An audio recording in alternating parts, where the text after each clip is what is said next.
Hello there campers, my name is Paul Hughes, I am the Lord of Leisure, and I'm once again stood at a cinema talking into a camera phone after just watching a film. It's the aftermath basically, and the aftermath today is all about Solo, a Star Wars story. Yes, it's just been released here in the UK, obviously at the time of recording this lovely little video, and starring, well, quite a few famous people actually. I forget who the chap's name is that they got playing Han Solo in this. It's obviously not Harrison Ford.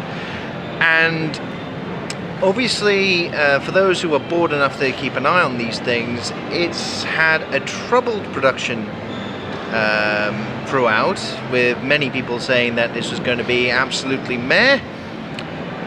I'm going to keep spoilers to a barest to barest minimum, but all I can actually say is that it's unwarranted. It's not actually a bad film.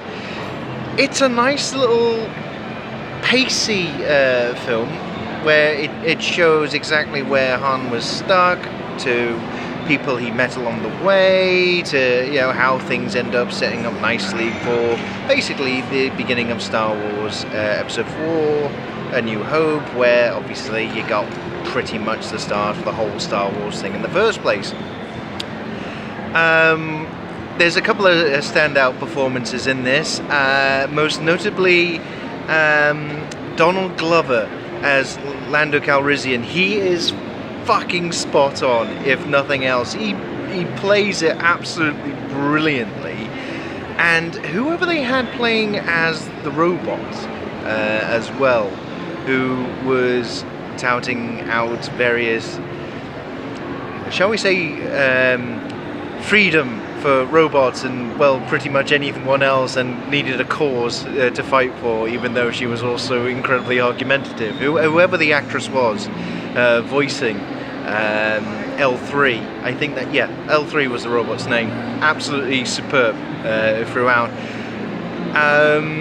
The production value is absolutely superb through this. Music top notch, some decent amount of spaceboy flying, especially through maelstroms and cloudy sort of areas like you've seen in the trailer. Basically, the Millennium Falcon flying here, there, and everywhere. It's actually rather interesting how Han and Chewie meet the first time. It's kind of a lot of nice little tidbits here and there, just like to amount to overall a pretty nicely put together story. I mean, like I said, the pace, it does keep going at quite a speed, and there's some parts where you think, okay, it's paddling pool shallow, but overall, seriously, really came out enjoying this. And I must admit, I went in with a bit of a mood today. So the fact that I came out with a smile on my face, because there are a good few funny bits in this, seriously, if you're a fan of Star Wars, just go and watch Solo, a Star Wars story. You're doing yourself a favour. And I think they did it right with a collection of characters all coming together, because it's a heist film, as well as, like, discovering who our handsome Han Solo, will turn out to be. Ooh, don't spoil that. Oh dear God. Don't get to episode 7 then if you're expecting, all this to be a surprise. Anyway,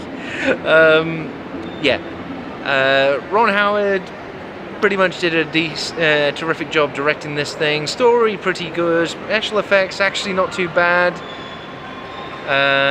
Quite a few, like I said, quite a few surprise, people turned up. I didn't expect some of the famous people that they, saw.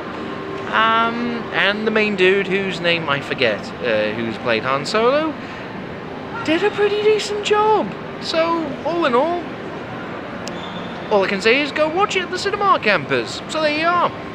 Solo, Star Wars story. It's a story worth watching, a story worth knowing about. There you go.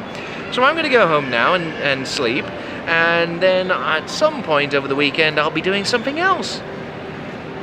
I don't know, I haven't got to the weekend yet, but until then, campers, all the social media bollocks and all that other crap that people say on this old YouTube malarkey. I've been Paul Hughes. I still will be Paul Hughes after stopping this video, and until next time, And May the 4th and all the other fucking jokes. I don't know. Memes.